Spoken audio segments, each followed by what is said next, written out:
ಅತಿ ಆಸೆ ಗತಿ ಕೇಡು.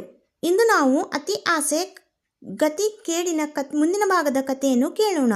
ಈ ಕಥೆಯು ಕನ್ನಡ ಹಾಗೂ ಇಂಗ್ಲಿಷ್ ಎರಡೂ ಭಾಷೆಯಲ್ಲಿದೆ. ಎರಡೂ ಭಾಷೆಯಲ್ಲೂ ನೀವು ಈ ಕಥೆಯನ್ನು ಕೇಳಬಹುದು. ಲಿಂಕನ್ನು ಡಿಸ್ಕ್ರಿಪ್ಷನ್ ಬಾಕ್ಸಲ್ಲಿ ನೀಡಲಾಗಿದೆ.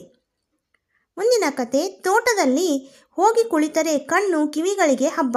ಬಣ್ಣ ಬಣ್ಣದ ಹೂಗಳು, ಹೂಗಳನ್ನರಿಸಿ ಬರುವ ವರ್ಣರಂಜಿತ ಚಿಟ್ಟೆಗಳು, ಮರದ ಕೊಂಬೆಗಳ ಮೇಲೆ ಹಾರುತ್ತಾ ಹಾಡುತ್ತಾ ಇರುವ ಪಕ್ಷಿಗಳು, ಕೆಂಪು ಕೊಕ್ಕಿನ ಹಸಿರು ಮೈಬಣ್ಣದ ಗಿಳಿಗಳು, ಕಾಮನ ಬಿಲ್ಲಿನ ರಂಗು ಪಡೆದ ನವಿಲುಗಳು, ವರ್ಣರಂಜಿತ ಕಿಂಗ್ಫಿಷರ್, ಗೊರವಂಕ, ಮೈನಾ, ಹಾಡುವ ಕೋಗಿಲೆ, ಹುಟ್ ಹುಟ್ ಎಂದು ಕೂಗುವ ಗೂಬೆ ಎಲ್ಲವೂ ಇಲ್ಲಿವೆ.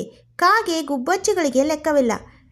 ಇವಲ್ಲದೆ ಅಳಿಲು, ಕಪಿಗಳು ತೋಟದ ತೆಂಗಿನ ಮರಗಳ ಮೇಲೆ ಓಡಾಡುತ್ತವೆ.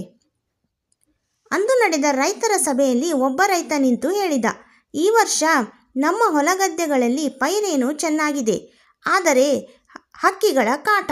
ಮುಂದಿನ ಭಾಗದ ಕಥೆಯನ್ನು ಮುಂದಿನ ಭಾಗದಲ್ಲಿ ಕೇಳೋಣ.